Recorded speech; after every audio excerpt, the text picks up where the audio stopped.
Another day, another kwento na naman tayo na isang private employee na walang naiipon.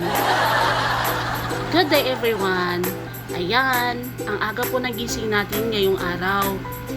Nag-breakfast na rin po tayo sa bahay bago pumasok. Kumakain po tayo ng bibinggang malagkit from Mers at saka yung gatas na may kape. Ayan na siya guys, nagmamadali po akong kumain kasi gusto kong maagang pumasok ngayong araw. Bali, ngayong araw kasi is, i-check nila lahat ng naging transaction ko sa buong taon. Wow! Ayan, nasa work na po tayo. While nag-work po ako, nag-check na po sila. So, may halong kaba. And excitement po. Sana matapos na. And ayan, finally natapos na. Kumain na rin po tayo ng lunch. Ayan, ang lunch natin is chicken spaghetti and burger.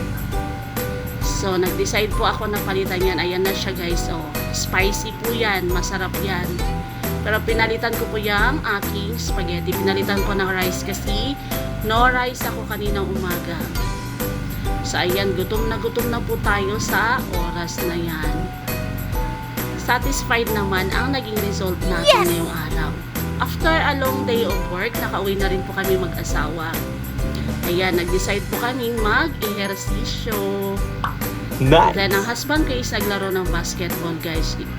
Yan po kasi ang pastime niya. And me naman is, ayan, naglalakad-lakad para makapag-unwind ng utak. Nakaka-relax kasi yan sa part ko, guys. Nakakapag-isip ako kung anong gagawin ko the next day. Naging part na po ito ng buhay ko ang walking. Para na rin po maka-burn tayo ng calories. Yan na siya guys. Ang sarap maglakad-lakad kasi nakakalanghap ka ng sariwang hangin. Ayan. After ko maglakad-lakad, nag-decide po akong bumisita sa aking dalawang little pamangkin. Ayan sila.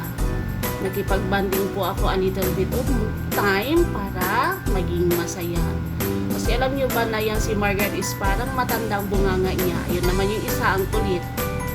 Yan si Margaret, itong kausap ko, dan yung sumasayaw kanina is si Aryan. Ayan na sila guys. So, tingnan nyo kung gano'n sila kabibo dalawa. Yan ang ginagawa ko pag gusto kong magtanggal ng stress.